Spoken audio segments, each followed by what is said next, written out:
Joining us now is OjyOkpe with stories trending around the world. Hello, Jinx. Good morning, Dr. Thank God Abati. it's Friday. TGIF. I see you are already in a Friday mood. Yes, because you know my favorite color is red. Is that what you mean? Good morning. Good morning. Good morning. How are you this morning? Good morning, Rufai. We have a birthday to attend today. Yes, we do.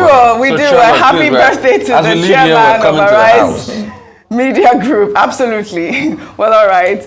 Good morning to you, viewers. Let's begin what's trending. Well, on Thursday, President Bola Ahmed Tinubu received women leaders of the All Progressives Congress in the 36 states and Federal Capital Territory at the Aso Rock Villa in Abuja. Well, during the meeting, the president praised the women leaders for their support in the course of the campaigns and elections, adding that they all deserve awards for their efforts. He also used the opportunity to assure Nigerian women that his administration is committed to ensuring that the country is retrieved from the vested interests that have stifled its growth. You overcame many problems. Is it fuel scarcity or naira confiscation? To understand that we have to go through this cartel and thieves and being reaping also and fleecing this country before now. You say enough is enough. We are juggling the ball on the appointments. Those who might not get ministerial or SA may get a board membership, may get a little bite of the apple. We can't satisfy everybody, but we will try. All right, I guess it's a reward for hard work for the women in the APC, and also all the women leaders that supported his elections. I mean, but, you know, I think that it's nice and refreshing to see that the president is supporting women in his administration. I know if you recall, I mean, I'd like to see all of the programs that are going to be put out. I know that the First Lady, Remi Tinubu, is really working hard with this Renewed Hope initiative that she also has. You know that Miriam Babangida had that Better Life for Rural Women, and I'm waiting for somebody to topple that. It's beautiful. Well, Oji, very good to see, as you've mentioned, women led by Dr. Betta Edu, who is the national women leader of the APC, visit the president. In the last few days, we've seen a number of groups, interests, visit Aso Rock with an opportunity to speak to the president, and everyone is positioning themselves just before he announces some major appointments, ministers, and of course, members of boards of some government parastatals. Let me take us back to what the president promised during his campaign. He'd promised a 35% affirmative action for women. So he had said that he would ensure that at least 35% of his appointments would be women. If you look at his appointments so far, you would see that he's tried to bring in women, even though under this administration, following the elections, we've had one of the lowest participations of women in politics. We have currently only 17 women in the combined house. But with what the president has said, in all his appointments and in rewarding, in quote, the women for their support, for their hard work, not everybody would be able to be given an appointment or be able to get one position or the other. But what we are asking for is that these women who have gone, let it not be business as usual where it's just serving self-interest.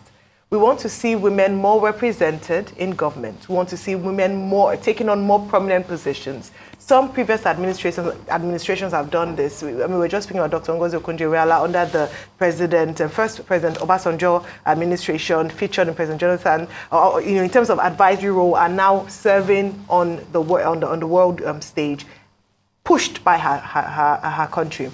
So what we're looking forward to is not just women in appointments, but policies that would also favor women. We've looked at maternal, mortality. We've looked at women who are disproportionately affected by economic realities. So when we talk about fuel subsidy, we also have to look at how women face a double disadvantage of poverty following these announcements. So kudos to them. I'm looking forward to how far Dr. Betta Edu would go, as well as other, APC women, the Women Caucus. But beyond mobilization and getting votes for politicians, let women take an active role in government. Oji, I look forward to your appointment as well. I look forward to your appointment, powerful Ayo. Well, all right. In the meantime, reactions have trailed the Senate's approval of a request by President Bola Ahmed Tinubu to borrow $800 million from the World Bank to help cushion the impact of the subsidy removal, while the loan, which had previously been approved by the government of former President Muhammadu Buhari to help scale up the National Social Safety Net program, had been a subject of controversy. Well, Tinubu, in a letter to the lawmakers, said the purpose of the facility is to expand coverage of shock-responsive safety net support among poor and vulnerable Nigerians, adding that 12 million poor households will be paid 8,000 naira per month for 6 months, with a multiplier effect on about 60 million individuals. Well, let's take some reactions. This is from KSO, who wrote, in light of President Bola Tinubu's statement regarding the transfer of funds to 12 million poor and low-income households, there is a valid concern about ensuring accurate targeting and preventing the money from reaching those who do not require it. It is crucial for the Nigerian government to clarify the modalities used to determine the eligibility of these households. Well, you know that the House of Representatives also approved Tinubu's request to amend the 2022 supplementary budget of 819.5 billion naira so as to allow the government to spend 500 billion naira to cushion the effects of the fuel subsidy removal. Well, this changes will allow the government to redirect spending previously budgeted for other projects. Well, I'd like to just touch on a lot of issues here, Dr. Abati. If you recall, we took this story yesterday and we talked about the fact that that $800 million had not been approved. And we see that NAS has, like you said, speedily approved that loan yet only just yesterday. But a lot of questions are raised. I believe that when the finance minister talked about this budget, back in April, she talked about 50 million Nigerians. We are seeing that President Bola Ahmed Tinubu has increased it to about 60 million Nigerians. Now, the question remains, how is this going to be shared? I believe that they talked about the fact that there need to be a cash transfer with mobile wallets. But I did a little bit of research, Dr. Abati, and I believe there was a report from Business Day Africa that I saw last year, which talked about 60 million Nigerians that do not have bank accounts. How is this money going to be shared? I'll take your reaction before I take one more. Okay, the issue here, which is the issue on the table, is about transparency and accountability. Yeah. Under the Buhari administration, we were told social investment program, we were told the humanitarian and disaster management ministry trying to look out for poor and vulnerable. We were given stories about a certain social register that had over 10 million people.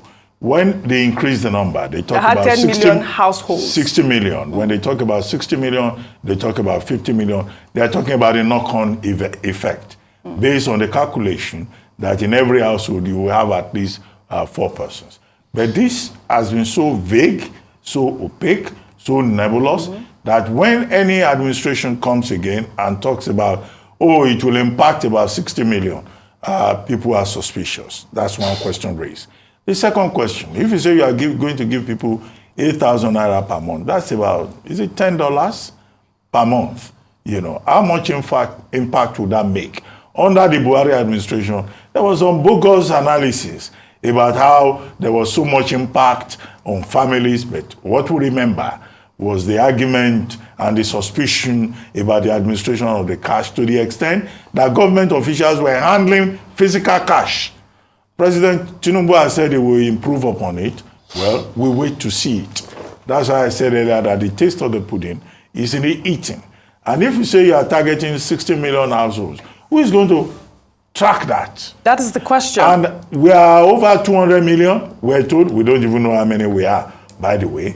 And we are told that the population of poor people in this country within the next year will increase by 7.1 million. So what is happening to that social register? Is that social register going to accommodate more people? And we're talking about money here.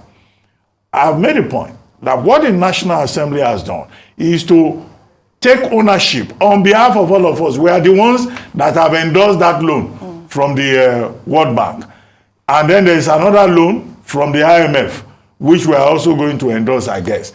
And then there is a 500 billion naira that the Tinubu administration has asked the House of Reps to approve, which they approved.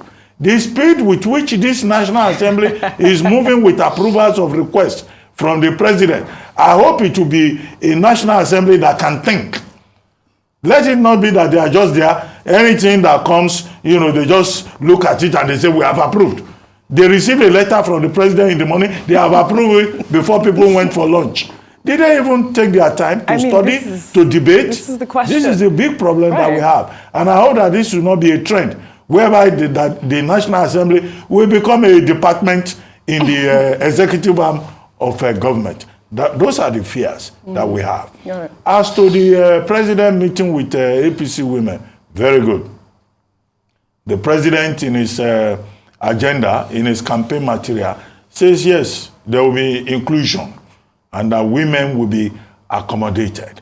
And we would like to see that in real terms. APC women and the president can be triumphant. But it needs to go a step further. I see they are all wearing Aso. I hope one of the things that the president can do as leader of the APC going forward is to abolish the women wing of the APC. Women should not belong to any wing where they are known for Aso. Have you seen APC men or PDP men wearing Aso? It's only the women who are wearing Aso. Women should be treated in the political process as equal partners, not as Aso wearing wing of the party. I hope that the president will have the courage to eliminate that. Two, I hope that he will also in his cabinet accommodate more women, give them, you know, equal representation. And number three, in the photograph that was taken, I saw the photograph. There was a lady there, you know, who was on a wheelchair. So that again is something that the president has been talking about. I hope that, you know, it will go in that direction and ensure real inclusion. What I don't understand is what Bajabi Amila was doing in that picture. The handlers, look, presidents don't just take pictures. Even those pictures are organized. Bajabi Amila should have been asked to step aside. It was President Tinubu in the midst of APC women. Well, so that we will, this morning, we will have been able to say that President Tinubu is blessed among women. Oh, so Bajabi Amila, next time the president is taking pictures with women, just stay aside. Go to your office and do your work. All right.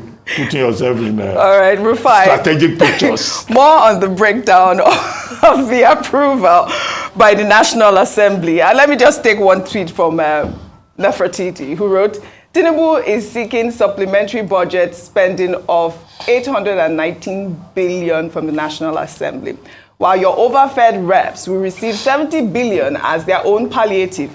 8,000 naira only will go to Ronu families for 6 months. That's a meager 48,000 naira to beggars. Are you not entertained? Well, let me just give you that breakdown, Rufai, again. If we can pull up that breakdown, it says 500 billion naira for palliatives, 70 billion naira to National Assembly to support the working conditions of new members, 19.2 billion naira for Ministry of Agriculture to address massive destruction to farmlands due to flooding 2022, 35 billion to National Judicial Council, 10 billion to Federal Capital Territory Administration for critical project. I guess that the whole idea everyone is like talking about is that 70 billion as well. But also we saw that the National Assembly had approved this whole, yesterday we talked about this supplementary budget for infrastructure, for these other ideas. So what's going to happen? Now we have $800 million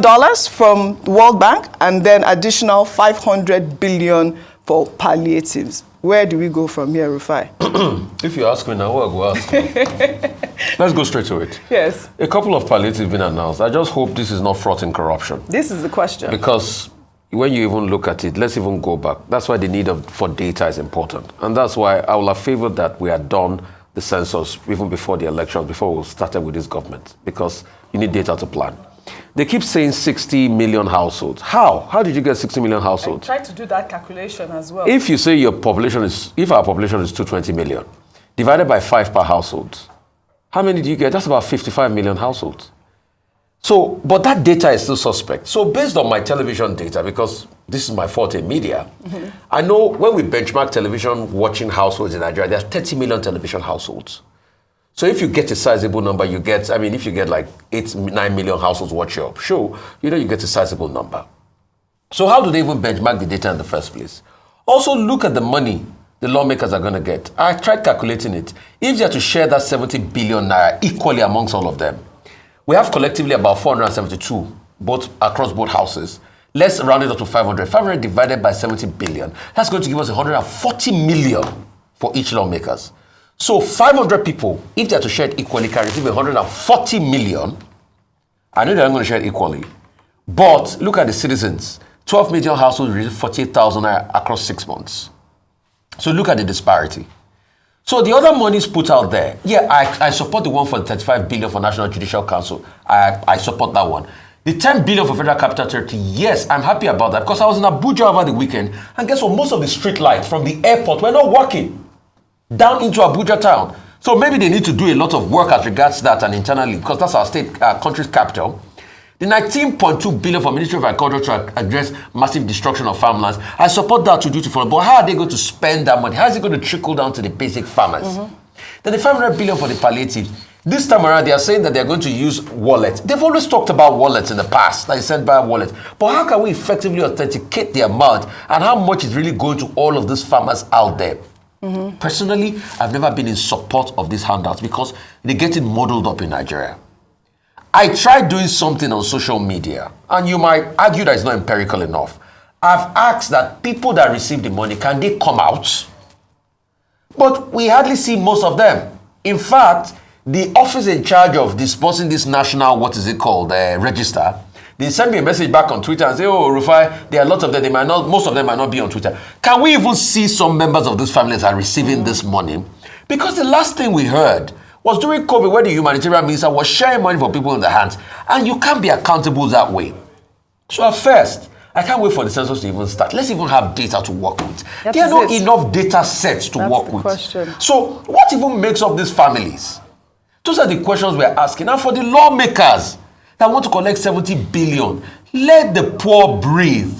Fear God. Fear God. Absolutely. Let the poor breathe. People are crying, and you even have the temerity, the infantry, the unmitigated nerve to even put your own money in this while poor people are suffering. All right. I yield the floor. Well, all right. In another development, a federal high court in Abuja on Thursday dismissed a fundamental rights enforcement suit filed by Nnamdi Kanu against the Department of State Services.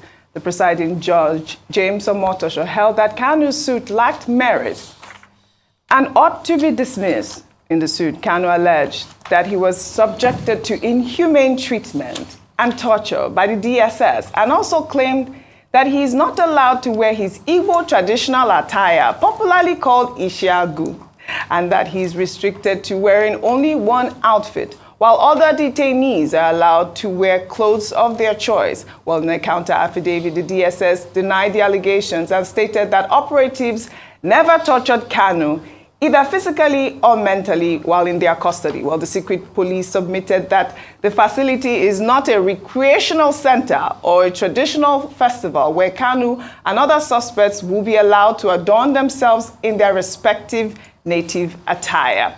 Well, in the meantime, following up on the insecurity in the Southeast, the presidential candidate of the Labour Party, Peter Obi, on Thursday, in a tweet that has now gone viral, described the sit-at-home directive in the Southeast imposed by a group of Biafra agitators as the handiwork of a criminal enterprise. Peter Obi called on security agencies to take urgent steps to deal with the heightened insecurity in the region and crime across the country. He also clarified that the indigenous peoples of Biafra have disowned the sit-at-home directive and also commended southeastern governors for their efforts in curbing criminal activities in the region. One of the reactions to Peter Obi's tweet was from a self-proclaimed Prime Minister of the Biafra Republic government, Simon Ekpa, who lives in Finland, in responding to Obi's tweet, described him as the spokesperson of the indigenous peoples of Biafra. Well, Dr. Bati, this tweet by Samuel Ekpa garnered a lot of reactions. But, you know, Peter Obi did not say anything different from what we have been saying. Also, we do know that IPOB had already disassociated themselves from, you know, all the menace happening in the southeast. I'd love for you to just quickly comment before we... I think I'll be very brief. Yes. Simon Ekpa should just be ignored. You can't sit in Finland Absolutely. and be causing problems in Nigeria. Why the Nigerian government has not further pursued the diplomatic channel for ensuring that the Finnish authorities call him to order or sanction him one way or the other is what I do not understand. Maybe that's something for the Tinubu administration to consider. The second point is that Mr. Peter Obi was making a patriotic point by saying that, look, you know, peace and security is important. And that IPOB, speaking through Emma Powerful, I haven't seen a statement from him lately. You know, he's been quiet. Maybe he will wake up and say something. You know, the IPOB does not support sit at home. And that the people supporting sit at home and the violence belong to a criminal enterprise. So, Mr. Obi, speaking as a statesman. Finally, as for the matter before the court of Justice James Omotosho, where the court says, you know, found in favor of the DSS. To say that you can't wear Isiagu in detention. There is a dress code. When you are detained, in fact, they don't allow you to use belts. You can't use belt. You can't use tie. You can't go to. You can't be in detention and say you want to dress as you like, because they say they don't want you to use anything that can send the wrong message or endanger your life. Well said, but in any case, this is fundamental human rights, and he has pushed the matter, and the court has ruled. Well said. That's the position in that regard. Well, all right. But I'd like to end What's Trending today by wishing the chairman and editor-in-chief of This Day and Arise Media Group, Prince Nduka Obaigbena, a pioneer in the media space and a strong advocate of free speech, a happy 64th birthday with this happy birthday rendition by Stevie Wonder. I'm Nduka Obaigbena, and I represent the media.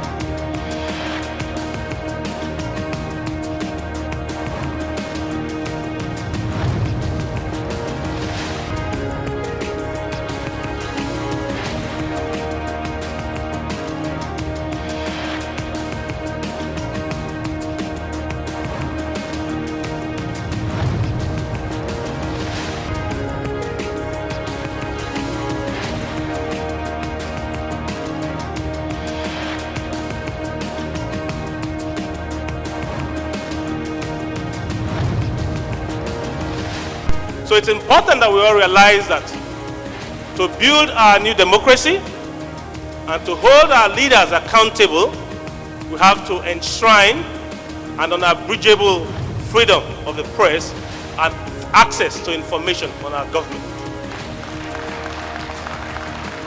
Happy birthday to you. Happy birthday. What can we say? The implications. It can't be from me. And it cannot be postponed. It cannot be from me. Okay. I hope you are listening, Chairman. I thought you said you are a major force. This is the powerful woman. Well, again, we at Arise News, we wish Prince Nduka Obaigbena again a happy birthday. Well, that's all I have for you on What's Trending today. I'll see you all tomorrow. No, tomorrow is Saturday. Yes, I'll see you all next week. I'm here on Sunday. Okay.